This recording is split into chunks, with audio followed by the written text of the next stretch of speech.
Now, this is an extraordinary story. Shamima Begum, who fled the UK to join the Islamic State group, was smuggled into Syria by an intelligence agent from Canada. That's according to files obtained by the BBC. Mrs Begum's lawyers are challenging the removal of her UK citizenship, arguing that she was a trafficking victim. Canada and the UK government have both declined to comment. Well, joining me now is the security journalist Samuel Armstrong. Samuel, I say this is rather an extraordinary tale. Do we know why, or for whatever reason, Canadian intelligence officers would do this? Yes, so it's important to be clear that the individual involved who was working for the Canadians wasn't Canadian himself. He was Jordanian or Syrian that was trying to get asylum into Canada and had been involved in exactly this type of smuggling.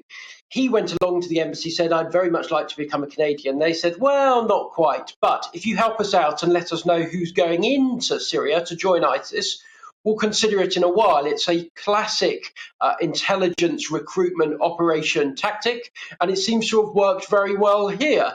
A seemingly high-value asset was recruited, who was busily sending along images of the passports of everyone that was joining ISIS that came through his seemingly formal ISIS smuggling route. So he was a very valuable asset for Canadian and through the Five Eyes arrangement, British intelligence as well. Why was he looking into this?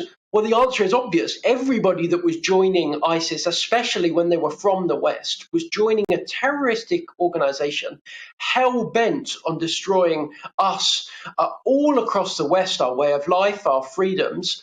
And it's no surprise that our security services would want to get a very close look at exactly the types of people that were going out there. Do you think this in the end, though, will help Shamima Begum's case that she was trafficked or at least helped, and thus she should be allowed to come back to Britain? I very much doubt it. Her lawyer is being usually or normally entrepreneurial today. He's excitingly saying, look, this proves that what we've been saying is she was a victim of trafficking. The truth is it was nothing of the sort.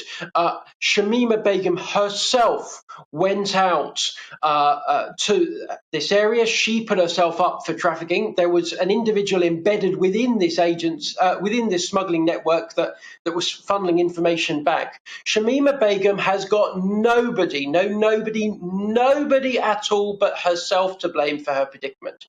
She decided to leave a comfortable London existence to travel halfway across the world, where she stitched suicide vests together, amongst other things, for a vile jihadist organisation that was dedicated to destroying this country.